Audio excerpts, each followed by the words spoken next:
Halo, pernah nggak sih Anda merasa kalau bikin rencana karir buat 5-10 tahun ke depan itu kok kayak nebak-nebak buah manggis ya? Iya, sering banget tuh kayak gitu.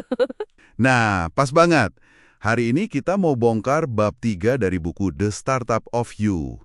Katanya nih, di dunia kerja sekarang, yang wah gampang banget berubah, rencana kaku jangka panjang itu udah kurang relevan. Betul, justru kita perlu lincah ya kan, kayak startup gitu. Iya, persis. Siap ya kita telusuri bareng gimana caranya merencanakan tapi tetap bisa adaptasi. Siap. Jadi gagasan utamanya itu kita perlu adopsi pola pikir startup buat karir kita sendiri. Nah, di bab ini dikenalin kerangka kerja yang praktis banget, namanya perencanaan ABZ. ABZ, oke. Ini bukan berarti kita nggak usah punya rencana loh, justru sebaliknya. Tapi rencananya itu berlapis-lapis gitu. Jadi Anda siap buat ya adaptasi cerdas kalau ada peluang atau tantangan baru. Oke, menarik nih. ABZ, kita mulai dari A dulu kali ya. Plan A ini, gimana tuh maksudnya? Jadi plan A itu simpelnya apa yang lagi Anda kerjain sekarang, rencana aksi Anda saat inilah. Ini implementasi dari keunggulan kompetitif Anda. Jadi gabungan aset, aspirasi, sama kondisi pasar sekarang. Ah, oke. Jadi yang lagi dijalanin ya? Iya, tapi yang penting banget nih, plan A ini bukan harga mati, bukan statis. Justru sumber ini nekenin banget pentingnya iterasi, Iterasi, maksudnya diulang-ulang gitu. bukan diulang, tapi lebih ke disesuaikan terus-menerus berdasarkan apa yang kita pelajari. Prosesnya tuh digambarin kayak siap, bidik, tembak. Terus bidik lagi, tembak lagi gitu. Oh, jadi intinya learning by doing, belajar sambil jalan ya. Bukan cuma bikin rencana di awal terus udah, jalanin aja kaku gitu. Nah, tepat banget. Karena tindakan nyata itu yang ngasih pelajaran paling berharga, bukan cuma teori di atas kertas. Ada contohnya nggak biar lebih kebayang? Ada. Contoh bagus itu pengalamannya Reid Hoffman waktu di Apple. Awalnya dia kan di user experience, tapi pas kerja dia baru sadar, wah ternyata product management itu lebih penting, lebih vital. Terus gimana? Dia sampai nawarin diri ngerjain tugas product management tambahan loh, gratis, cuma buat belajar. Nah, eksperimen kecil dia itu justru yang ngebuka jalan karirnya di bidang teknologi. Itu nunjukin banget kekuatan nyoba hal baru dalam plan A. Wah, keren banget ya. Eksperimen kecil gratis bisa jadi titik balik karir gitu. Ini benar-benar nunjukin kekuatan belajar sambil melakukan. Tapi gimana kalau katakanlah plan A ini ternyata mentok? Atau mungkin ada peluang lain yang lebih oke muncul? Nah, itu dia gunanya plan B. Plan B oke, lanjutan A ya. Iya, plan B ini rencana alternatif Anda, semacam pivot. Atau kalau kita bilang, ya perubahan arah strategis gitu. Tapi ini bukan ngasal berubah arah ya.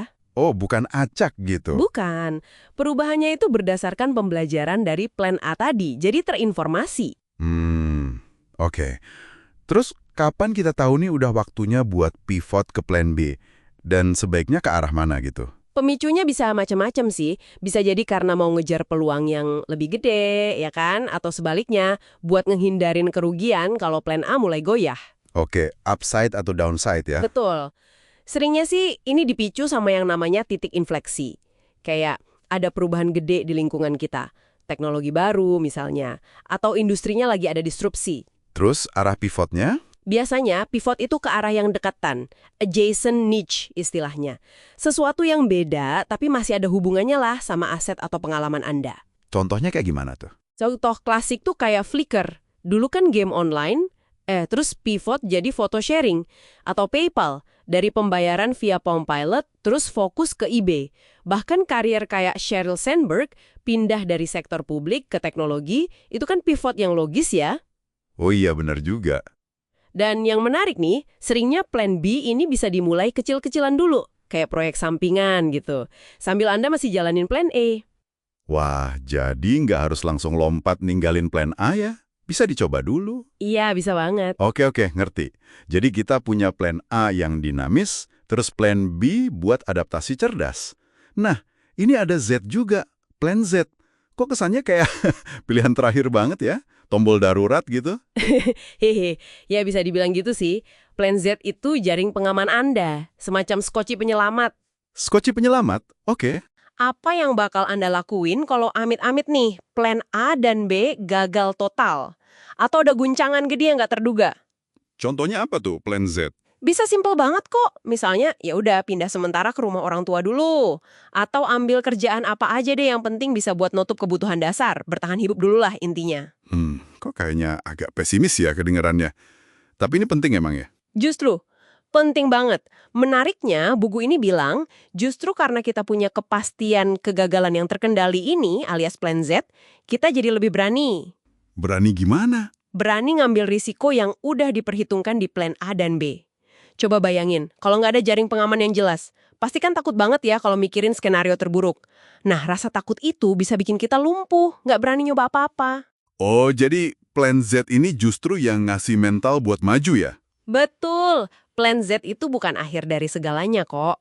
Cuma tempat buat mundur sebentar, ngumpulin tenaga lagi, terus ya, siap-siap ngerancang plan A yang baru. Wah, kalau gitu plan Z ini kayak jangkar ya berarti. Bukan tujuan kita, tapi penahan kalau lagi ada badai di plan A atau B. Nah, tepat.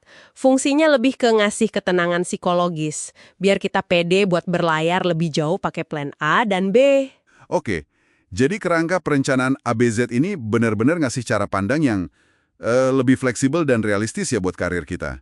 Plan A fokus utama yang terus disesuaiin, plan B manuver adaptif kita, dan plan Z itu fondasi keamanannya. Iya banget, dan ini nyambung banget sama ide buat selalu ada di mode beta permanen.